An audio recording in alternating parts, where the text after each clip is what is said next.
দি travel টেস্টে আপনাদের স্বাগতম।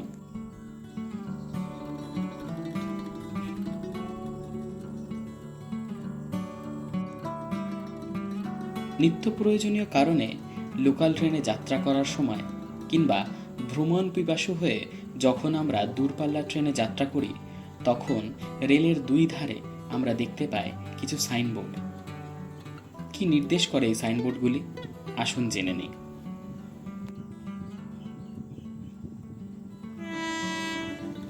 প্রথম যে চিহ্নটি আমরা দেখছি সেটি হলো স্পিড ইন্ডিকেটর বোর্ড।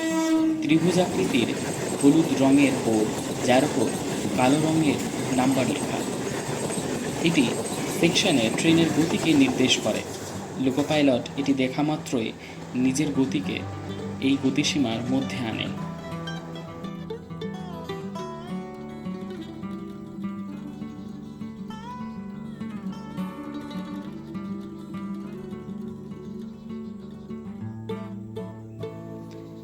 এবার আপনাদের মনে প্রশ্ন আসতে পারে, 90 থেকে 100 কিলোমিটার প্রতি ঘন্টা গতিসম্পন্ন ট্রেনটিকে এই বোর্ড দেখার সাথে সাথেই কি করে ট্রেনের চালক 30-এর গতিতে নিয়ে আসবেন?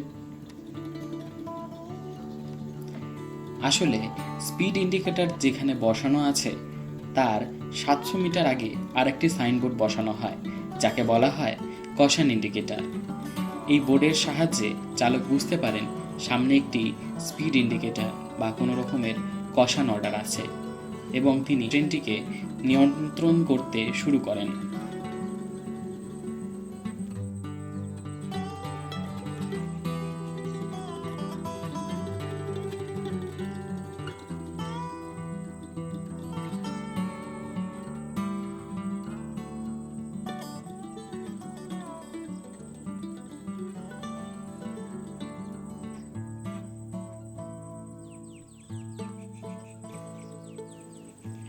এখন যে সাইনবোর্ডটি আমরা দেখছি সেটি হলো টার্মিনেশন ইন্ডিকেটর।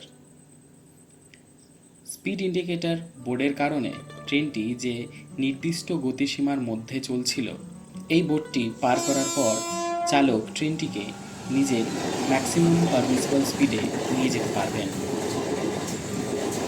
এখানে T/P ব্যবহৃত হয়েছে প্যাসেঞ্জার ট্রেনের জন্য এবং T/G ব্যবহৃত হয়েছে গুডস ট্রেনের জন্য।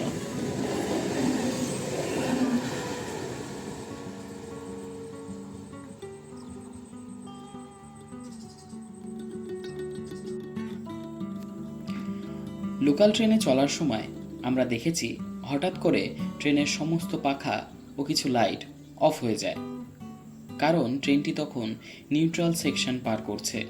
এখন যে সাইনবোর্ডটি আমরা দেখছি সেটি এই নিউট্রাল সেকশনেরই ইন্ডিকেটর, যেখানে প্রথম বোর্ডটি নিউট্রাল সেকশনের 500 মিটার আগে বসানো হয় এবং দ্বিতীয়টি নিউট্রাল সেকশন শুরুতে এবং তৃতীয়টি শেষে। এবং এই শেষ বোর্ডটি পার করার পর ট্রেনের সমস্ত লাইট পাখা আবার চালু হয়ে যায়, অর্থাৎ ট্রেনটি তার নিউট্রাল সেকশন ক্লিয়ার করেছে।